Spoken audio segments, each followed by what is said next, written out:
Hey everyone, welcome back to a very special episode of Anvil of Doom Miniatures, and I hope you've all been well. Yes, it's that time of year again when Olden Demon, possibly the world's largest Oldhammer painting competition, is among us, so it's time to bust out the paints and put maximum effort in. Last year I managed to secure a commended entry for my Dwarf Slayer, but after a whole year of painting a shitload of minis, I want to try push myself and try get closer to the top this year. Now, as it's the channel's second birthday, yes, that's right, we made it to 2 years, so thanks for sticking around, I really appreciate it. I thought for this video, I'd kind of go into how I approach competition painting, my processes, my troubles, all sorts of stuff, and also discuss how painting little plastic and metal men for a YouTube channel has changed my life. But anyway, that's enough chit chat, and as this is a Olden Demon special episode, I have to find an Oldhammer mini worthy of painting for this competition. Now you can find the full rules for Olden Demon on their website, which I'll put the link down here somewhere, but there are two categories in this painting comp, sci-fi and fantasy. So for this video, I thought I'd paint up my sci-fi mini. As this global painting competition comes around once a year,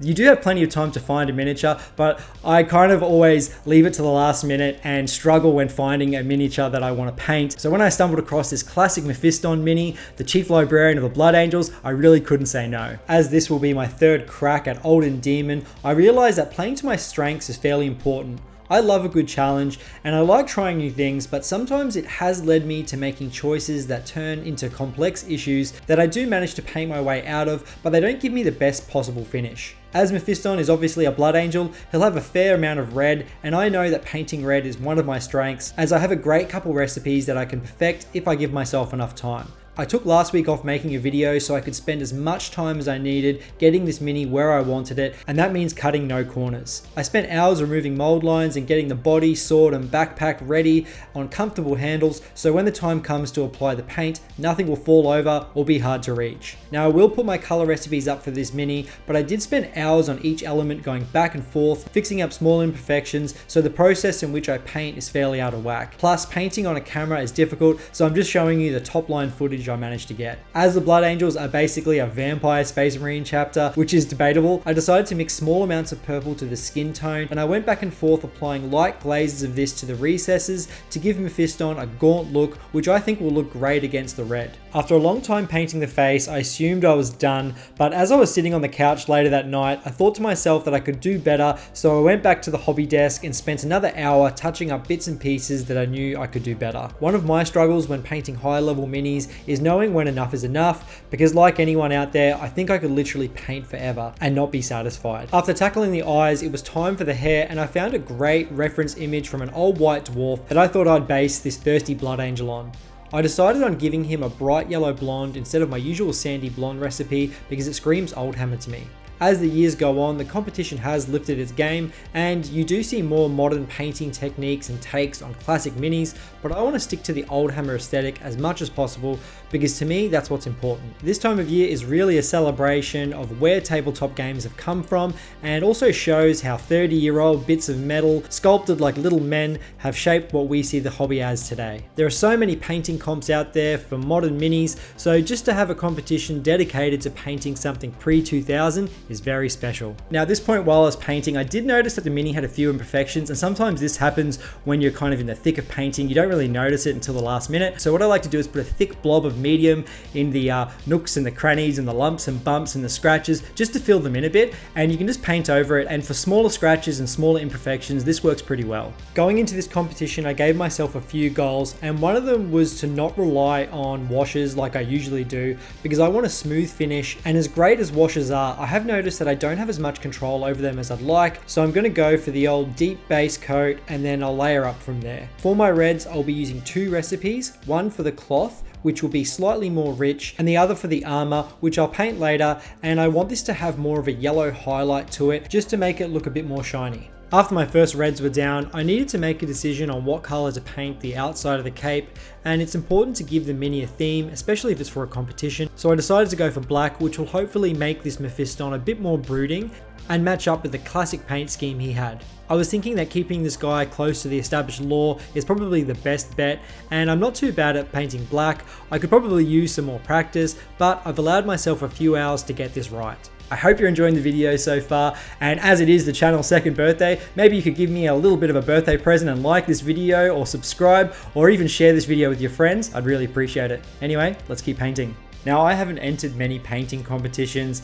I've entered a couple local comps and a couple Olden Demons, so I'm probably not the go-to for painting competition advice, but there are a few things that I've learned that may be of use. First up is time management, and this is one of my biggest weaknesses. Obviously, I think giving yourself as much time as possible is key to a well-painted mini. Crunch can affect the outcome, and it really affected my sci-fi entry last year.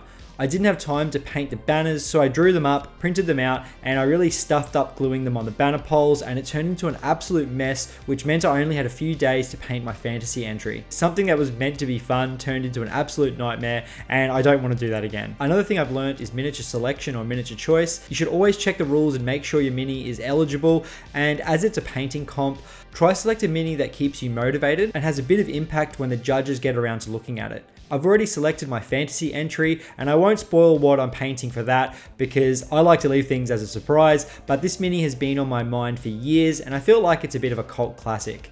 Feel free to have a guess in the comments below. The next thing is paint selection and playing to your strengths. If you're good at painting orcs, paint an orc. Spend the time perfecting that green skin recipe and commit to painting the best damn orc you've ever painted.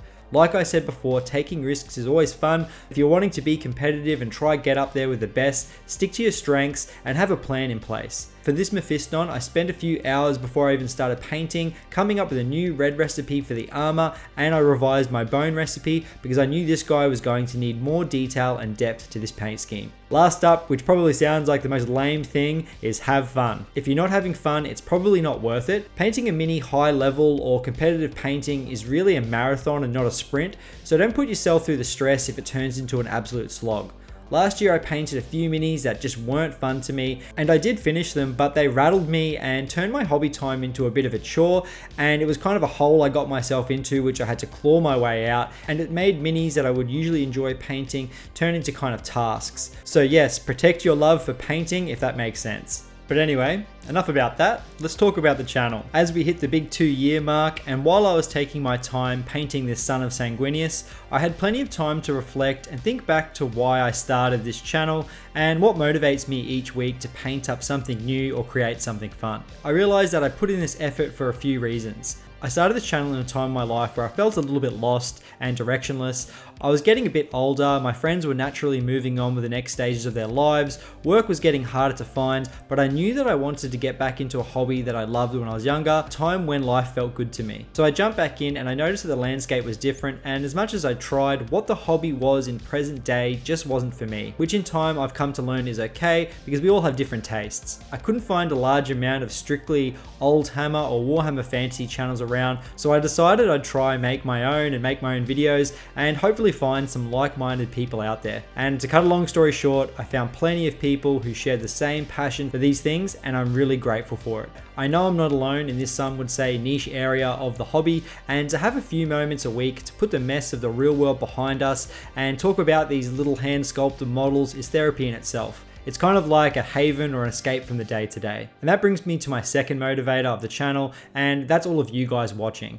It's weird to say this, but I never thought I'd make as many friends as I have in my early 30s from posting silly videos each week, but it goes to show that we are all here because we find joy in a community of people who share common interests, no matter what our backgrounds are. Now this may surprise you, but I'm not a full-time YouTuber. I don't make enough money off this endeavor to even pay for a quarter of my bills, but I love the relationships, fun chats, and experiences this channel has given me so far, so I'm not going to stop anytime soon. The pile of minis I have waiting for some paint is huge, so who knows, if you stick around, you may see me one day paint your favorite miniature. But again, I want to say thanks for the past 2 years. It's been an absolute ball. I really appreciate all the support. But anyway, that's enough crying, let's finish this thing. Now at this point of the painting process, the mini really isn't giving me that big punch in the gut that I really wanted, you know, kind of like a big impact or some wow factor. So what I'm gonna do is suck it up and attempt to do some freehand flames on the cape. Freehanding on surfaces that aren't flat, like capes, is probably the hardest thing you can attempt, as you need to continue the shape of the flame in the folds and also keep the whole design level. I've made things a little more difficult by leaving the bottom of the cape black, so it looks like the flames are some sort of fancy detail. There's really no special trick to this other than taking your time and plotting out where the next flame should peak. I'm also trying to make sure the peaks of the flames aren't in the folds because getting the brush in there is a bit tricky. I'm hoping by adding this big feature to the back of the Mephiston really elevates this mini, as the front has so much detail and the back could be seen as a little bland. From here guys, I spent hours and hours painting the gold and silver true metallics and all sorts of the little details like the gems, wings and the vials on his belt. I lost count of how many hours I spent poring over this thing, but I know it's well over 30 and I could have possibly done way more, but sometimes you just have to call it. I'm thinking I'll go back over a few things closer to the deadline, which is at the end of the month, but we'll see how it goes. So to finish up, I'm slapping a few coats of goblin green on the base and adding a couple highlights to the sand, and that's pretty much it. Here it is. Here is my Sci-Fi 2025 entry for Olden Demon, Mephiston of the Blood Angels.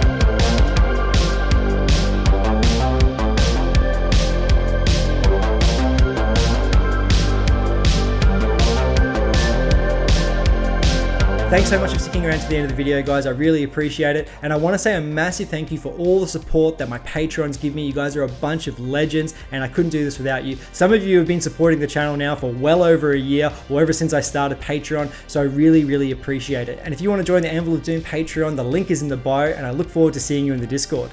Anyway, guys, I'm out of here to go paint my fantasy entry. Fingers crossed I can paint it on time. I'll see you all next time. Cheers.